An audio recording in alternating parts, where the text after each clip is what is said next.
Comme depuis 1950, les chrétiens du monde entier et ceux du Cameroun en particulier ont marqué un temps d'arrêt pour célébrer l'Assomption de la Vierge Marie, traduit par l'élévation au ciel de celle-là qui a porté le Sauveur de l'humanité.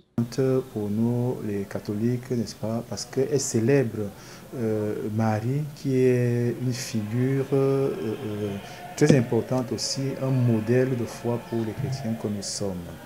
Alors, pourquoi nous affirmons que Marie a été enlevée au ciel corps et âme, qu'elle n'a pas connu, n'est-ce pas, la déclaration de la mort, c'est, n'est-ce pas, par les mérites déjà de ce qu'elle a été, ce qu'elle a occupé dans le plan de Dieu, le plan de salut de Dieu. Elle a été choisie, n'est-ce pas, choisie par Dieu selon son bon vouloir, pour qu'elle porte dans son sein le Saint des Saints, n'est-ce pas, le Sauveur, celui qui venait pour racheter l'humanité. Nous rappelons des paroles de l'ange Gabriel à l'Annonciation, n'est-ce pas. Tu es béni, tu es comblé de grâce, n'est-ce pas. Tu as trouvé grâce auprès du Seigneur, n'est-ce pas. L'enfant, tu n'auras naissance à un enfant, et l'enfant que tu sera fils du Très-Haut, n'est-ce pas. Et bon, alors, Marie a porté dans son sein Dieu qui est saint. Qui dit saint dit pur, ça dit sans péché. Jésus est né sans péché. Ça veut dire que celle qui a porté cet enfant était elle-même exemptée de tout péché. Parce que nous savons le péché originel se transmet de façon héréditaire. Si Marie avait porté le péché, Jésus aurait porté aussi le péché.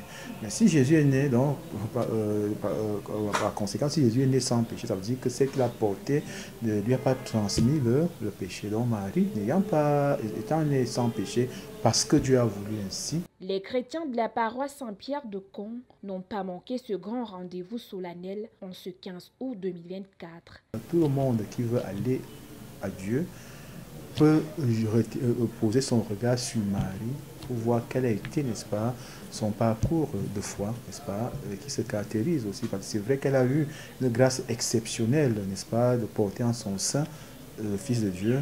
Bon, peut-être nous tous n'avons pas cette grâce, quoique nous avons aussi la grâce parce que Dieu nous a rachetés par son Fils sans que nous ayons fait quoi que ce soit, n'est-ce pas. Donc nous aussi avons eu cette grâce, mais il faut aussi regarder ce qu'auront été les attitudes de Marie, la vie de Marie. Qu'est-ce qu'a été la vie de Marie? Cet abandon total à la volonté de Dieu, n'est-ce pas, une vie d'obéissance totale, d'abandon total à Dieu, n'est-ce pas.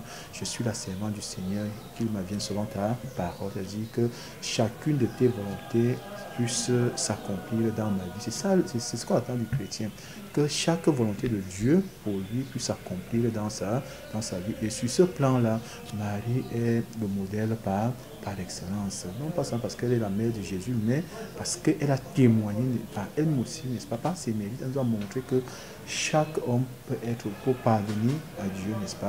Les textes liturgiques du jour, tirés de l'Apocalypse de Saint Jean, de la lettre de Saint Paul aux Corinthiens et l'Évangile de Saint Luc ont donné l'occasion aux pères célébrants de véhiculer le message de l'espérance. Qui nous présente merveilleusement l'acte d'espérance. L'espérance en la vie et l'accomplissement de cette espérance. Dans le livre de l'Apocalypse, nous avons présenté cette espérance sous la forme d'un enfantement, une femme qui est enceinte. Nous le savons, une femme enceinte est déjà la promesse du renouvellement de la famille, la promesse de l'augmentation des membres de la famille, mais aussi en même temps l'espérance du développement.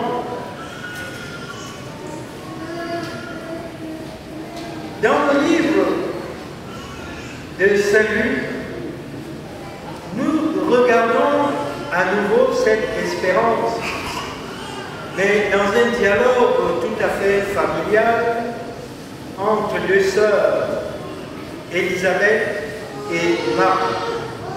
S'il vous plaît, Marie et Élisabeth. À l'occasion, la célébration de baptême et de première communion. Des catéchumènes, nouveau-nés et adultes sont entrés dans la grande famille chrétienne. Les fidèles ont été appelés à renouveler leur dévotion à la Sainte Vierge Marie et à se mettre à la suite du Créateur tout en